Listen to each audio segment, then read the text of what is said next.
Right, where are we now? I've got to look at where we are now. Do I look really tired? Bloody hell. Yeah. Okay, so Ant-Man and the Wasp. Okay. Hold on, let me close the door. Okay, so Ant-Man and the Wasp.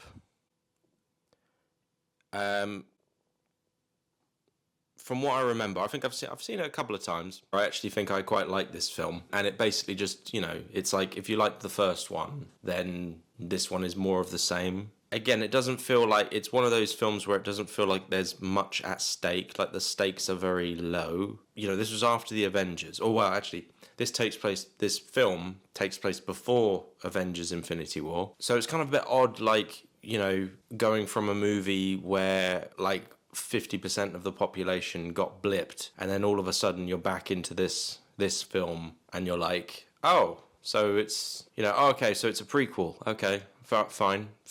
And in comparison, like as I say, like there's just not a whole lot at stake. Like we've gone back to small Marvel movies, obviously, yeah, because it's Ant-Man as well, because it's small. And the film's fine, it's okay.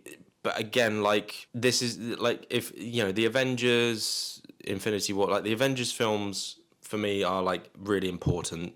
Captain America Civil War is great. The first 3 Iron Man movies, they're great. But again, this just feels like a sort of like a factory kind of, like, mid-level kind of movie. Like, it's not terrible. I don't want to say it's bad. To be honest with you, I actually don't think. I mean, well, we'll get to maybe some of the bad ones in a minute. Later on, we'll get to some of the really really bad ones soon. But like, I don't really hate Marvel movies. I just think that there are some that are better than others. Some that are kind of like more important. Like there's a lot more at stake. The villains are more terrifying. Whereas this doesn't really have like a very big, like, scary villain. The villain in this, like, she's all right, but she's not really like a villain. It's sort of like she's a sympathetic villain, and obviously eventually her character then is in Thunderbolts, but like, she's not like a really really bad person. And the movie's like it's a fine little comedy. Like, Paul Rudd is very funny. It's a fine sort of comedy. And obviously this one, because obviously you've got the Wasp,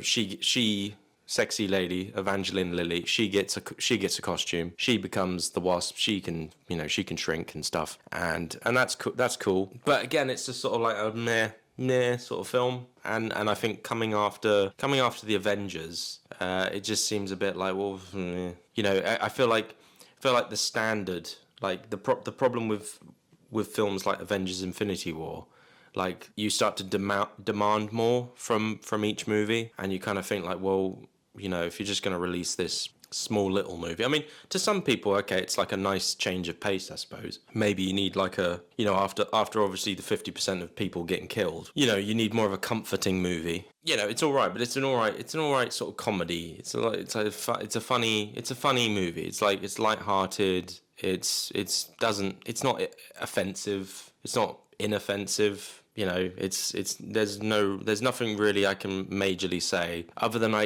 get what they're trying to do, though. They were trying, like, with this film, they're trying to set up like the whole quantum realm thing, like, so that obviously then, Paul Rudd's character save everyone, basically. Come out, he can come out of the quantum realm and save everyone. And yeah, like, fine. This is all right. I don't really have a lot to say about this film. I mean, sorry if this one's a bit boring, but it's just kind of like a meh. It's not. I can sit there and watch it, but if I was gonna rank it, I haven't been ranking any of these films, by the way. But if I had to rank this, I would say it's like a 5. So it's like mid. This is a mid Marvel film, but I don't hate it.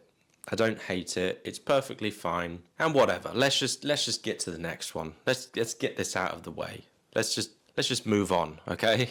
Let's move on. Bye.